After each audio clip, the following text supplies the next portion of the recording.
اب یہ بھی ہو سکتا ہے کہ لڑائی جو ہے ایک طرف حکومت ہو اور ایک طرف جو ہے وہ بغاوت کرنے والا یا خروج کرنے والا کوئی گروہ، یہ ہو سکتا۔ اگر ایسا معاملہ ہو تو بھی دونوں مومن ہیں۔ قرآن کہتا ہے کہ وَإِن طَائِفَتَانِ مِنَ الْمُؤْمِنِينَ، دونوں مومن ہیں، ان کے اوپر کفر یا فسق کا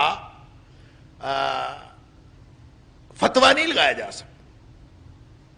اب یہ جیسے حضرت علی رضی اللہ تعالیٰ عنہ کے دور میں لڑائیاں ہوئیں، ایک طرف حضرت امیر معاویہ رضی اللہ تعالیٰ عنہ تھے، لڑائی ہوئی، جنگ صفین ہوئی، پھر جنگ جمل ہوئی، ایک طرف حضرت عائشہ صدیقہ رضی اللہ تعالیٰ عنہ تھیں، دوسری طرف حضرت علی رضی اللہ تعالیٰ عنہ تھے۔ یہ بہت بڑے گروہ تھے، عوام الناس کچھ نہیں کر سکتے تھے، عوام الناس نہ اس کا ساتھ دے سکتے ہیں نہ اس کا ساتھ، یا تو دونوں میں سے کسی کا ساتھ دیں یا پھر چپ کر کے بیٹھ جائیں، کیا کریں؟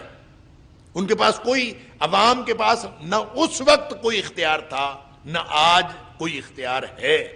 لہٰذا وہ کیا کرے؟ اس موقع پر یہ سمجھنا، اب دیکھیں اگر تو حکومت دیکھیں تو حکومت تو حضرت علی رضی اللہ تعالیٰ عنہ کی تھی۔ جب حکومت حضرت علی رضی اللہ تعالیٰ عنہ کی تھی تو حضرت امیر معاویہ رضی اللہ تعالیٰ عنہ کو چاہیے تھا کہ حضرت علی رضی اللہ تعالیٰ عنہ کی حکومت کو تسلیم کر لیتے، کیونکہ جو بھی حکومت ہو، جو بھی مسلمانوں کا خلیفہ ہو، اس کے خلاف کسی بھی طرح کا خروج یا بغاوت نہیں کی جا سکتی۔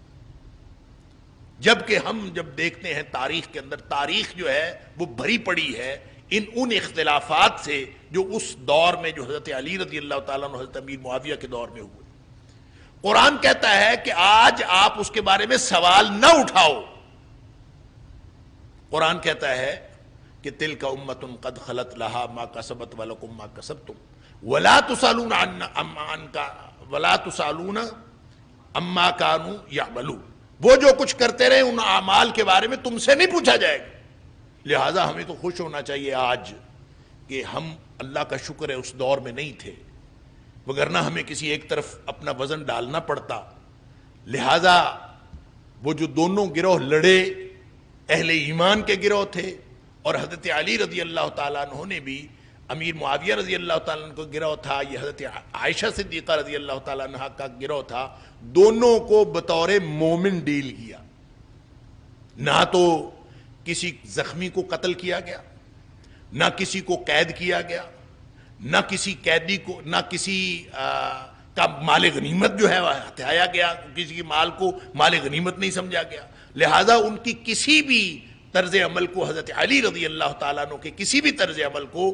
اس معنوں میں نہیں دیکھا جا سکتا کہ انہوں نے ان کے خلاف لڑنے والوں کو غیر مومن یا فاسق یا کافر قرار دیا ہو۔ وہ سارے کے سارے ان کو اہل ایمان کی طرح ڈیل کیا گیا، جیسے دو جماعتیں مسلمانوں کی لڑ پڑتی ہیں۔ جیسے قرآن نے کہا وَإِن طَائِفَتَانِ مِنَ الْمُؤْمِنِينَ الَّذِينَ اقْتَتَلُوا، اگر اہل ایمان کی دو جماعتیں آپس میں لڑ پڑے تو طریقہ یہی ہے کہ دونوں کو اللہ کے حکم کی طرف لے اور ان کی صلح کروا دیں، اور اگر یہ صلح نہیں ہوتی تو پھر زیادتی کرنے والے کے خلاف آپ اٹھ کے کھڑے ہو جائیں، بات ختم۔ اور پھر اگر وہ اللہ کے حکم کی طرف پلٹ آتے ہیں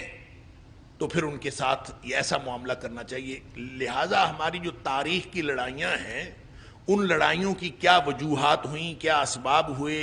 کیا نتائج نکلے، ہمیں اس ساری چیزوں کا جائزہ تو لینا چاہیے،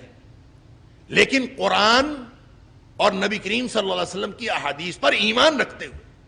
جب ہم قرآن اور نبی پاک صلی اللہ علیہ وسلم کی احادیث پر ایمان رکھتے ہوئے ان کا جائزہ لیں گے تو قرآن کہہ رہا ہے کہ یہ صحابہ کرام اولئک ھم الراشدون، یہ سارے کے سارے ہدایت یافتہ تھے۔ اس کا مطلب ہے ہدایت یافتہ لوگوں کی آپس میں لڑائی ہوئی، اس کا مطلب ہے اہل ایمان کی آپس میں لڑائی ہوئی، لہٰذا ان میں سے کسی کے اوپر آپ کوئی فتویٰ نہیں لگا سکتے۔